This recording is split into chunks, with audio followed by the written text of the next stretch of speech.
A notary public performing an electronic notarization is asked to notarize a power of attorney. The notary proceeds but forgets to create an audio and video recording of the notarization.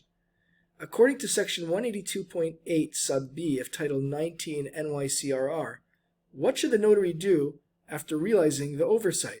Well, let's have a look at that Part 182.8 entitled Communication Technology, and it states in subsection B, the electronic notary shall keep a copy of the recording of the video and audio conference that includes at minimum, subsection 1, the complete notarial act, including the verification required by paragraph 9 of subdivision A of subsection 182.4 of this part, etc. So all sorts of requirements stated there, and with this in mind, let's have a look at the four choices to determine our solution. Choice A states, proceed without recording as long as the notarization was completed and signed correctly.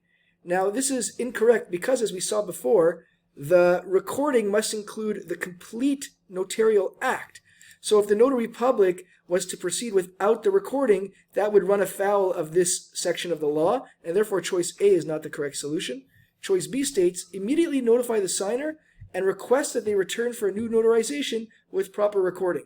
Now this would seem to be the prudent course of action because, as I mentioned before, without the recording, the notarization would not be complete and would be not in accordance with the law. So therefore, the notary public does have to do a new notarization with the proper recording and, of course, notify the signer in order to complete that notarization. But before we mark choice B as a correct solution, let's have a look at the other two choices just to be certain. Choice C states, create an audio recording explaining that the notarization occurred even though the signer is no longer present. Now this, while sounding creative, is not in accordance with what the law requires, and therefore choice C is not the correct solution. And finally, choice D states, void the notarization and contact the Secretary of State to report the incident.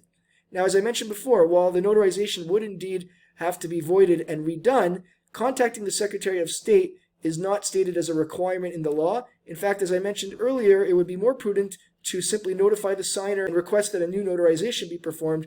Notifying the Secretary of State is an unrequired step in the law, and therefore choice D is not the correct solution, which indeed leaves choice B, immediately notify the signer and request that they return for a new notarization with proper recording, as the correct solution.